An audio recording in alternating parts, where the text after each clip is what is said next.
मित्र हो, जय शिवराय। महाराष्ट्राच्या विधानसभा निवडणुकीतील निराशाजनक कामगिरीनंतर आता राष्ट्रवादी काँग्रेस शरदचंद्र पवार पक्षाचे सर्वेसर्वा शरद पवार पुन्हा एकदा मैदानामध्ये उतरलेले आहेत। अहो, थकणारा, निराश होणारा, पळून जाणारा हा नेताच नाही ना मुळी। त्यांनी महायुती सरकारच्या विरोधात दंड थोपटतानाच निवडणुकीतील अपयशानंतर नैराश्याच्या या वातावरणात गेलेल्या राष्ट्रवादी काँग्रेसच्या पदाधिकाऱ्यांना, कार्यकर्त्यांना आता बूस्टर डोस दिलेला आहे।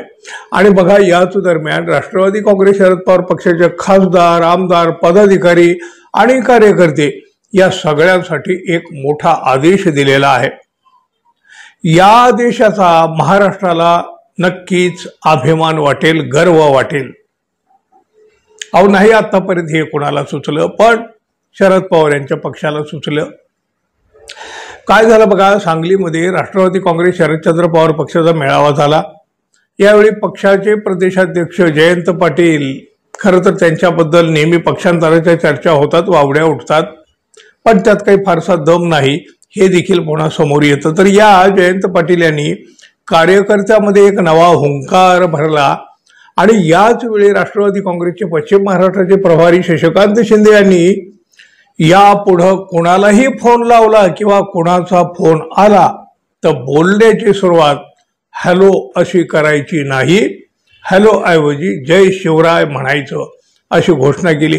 हा घोषणा काय, तसा थेट आदेशच दिला आहे। पक्षाचे अध्यक्ष शरद पवार आणि प्रदेशाध्यक्ष जयंत पाटील यांचाच हा आदेश असल्याचं देखील त्यांनी यावेळी सांगितलं आहे। खरं तर किती चांगली गोष्ट आहे ना ही। इंग्रजाच्या गुलामगिरीतून आपली मुक्तता झाली, पण आपण अजूनही इंग्रजांचे अनुकरण करीत असतो। बघा ना, सकाळी उठले की गुड मॉर्निंग, रात्री झोपताना गुड नाईट, कोणाचा फोन आला की हॅलो, कोणाला फोन केला तरी हॅलो। खरं तर ही हॅलो हायची संस्कृती आपली नाही, पण ती आपल्या नसानसामध्ये एवढी भिनलेली आहे की हॅलो म्हटल्याशिवाय आपल्या फोनची सुरुवातच होत नाही। अहो बघा ना, एखादी व्यक्ती भेटली तरी हॅलो हाय असतं। अहो, पूर्वी बघा, दोन माणसं समोरासमोर भेटली की हात जोडून म्हणायचे राम राम। अहो, आजही ग्रामीण भागामध्ये ही पद्धत आहे। शरद पवार यांच्या राष्ट्रवादीने मात्र हॅलो ऐवजी जय शिवराय म्हणायचा आदेश दिलेला आहे। खरं तर हे खूपच कौतुकास्पद आणि तितकंच अभिमानास्पद देखील आहे।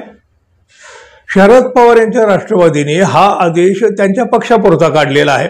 खरं तर राजकारणाच्या पलीकडे जाऊन प्रत्येकानं या हॅलो हायला निरोप देऊन त्याऐवजी जय शिवराय म्हणायला हवं।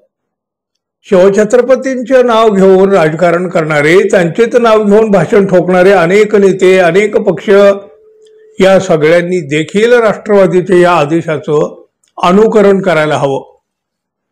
आदेश पाळायला हवेत असं नाही म्हणत, अनुकरण तरी करायला हवं। छत्रपती शिवरायांनी कधी जातीभेद नाही केला, धर्मभेद कधी मानला नाही, त्यामुळं प्रत्येकानेच फोनवर बोलण्याची सुरुवात जय शिवरायनं करायला हवी। शिवप्रेमी तर नक्की करतील बघा। शरद पवार यांच्या पक्षाने दिलेला हा आदेश त्यांच्या पक्षापुरता मर्यादित असला तरी पक्षीय राजकारणाच्या पलीकडे जाऊन सगळ्यांनी हा विचार करायला हवा, जरूर विचार करायला हवा। अहो, खरं तर शरद पवार यांच्या पक्षाचं अभिनंदनच करायला हवं। छत्रपती शिवाजी महाराज म्हणजे महाराष्ट्राची अस्मिता आहे। राजकारणासाठी तर त्यांच्या नावाचा नेहमीच जयघोष केला जातो। महाराजांची प्रतिमा डोळ्यासमोर दिसली तरी महाराष्ट्राच्या माना कशा आदरानं झुकतात। मग जय शिवराय म्हणताना अडचण येण्याचं कारण ते काय? काहीही कारण असू शकत नाही। आता बघा ना, उद्धव ठाकरे यांची शिवसेना तरी जय महाराष्ट्र म्हणते, पण या बाकीच्यांचं काय? महाराजांचं नाव घेऊन सगळेच राजकारण करतात, मग ते कधी काढतील व अशा पद्धतीचा, म्हणजे शरद पवार यांच्या पक्षानं काढला तसा आदेश। शरद पवार यांच्या पक्षानं मात्र आघाडी घेतली। मित्रांनो, तुम्हाला कसा वाटला हा राष्ट्रवादीचा आदेश जरूर सांगा। आणि आपण अजून आपल्या चॅनलला सबस्क्राईब केलं नसेल तर कृपया सबस्क्राईब करावं ही अपेक्षा आहे। धन्यवाद, पुन्हा भेटू, तोपर्यंत जय शिवराय।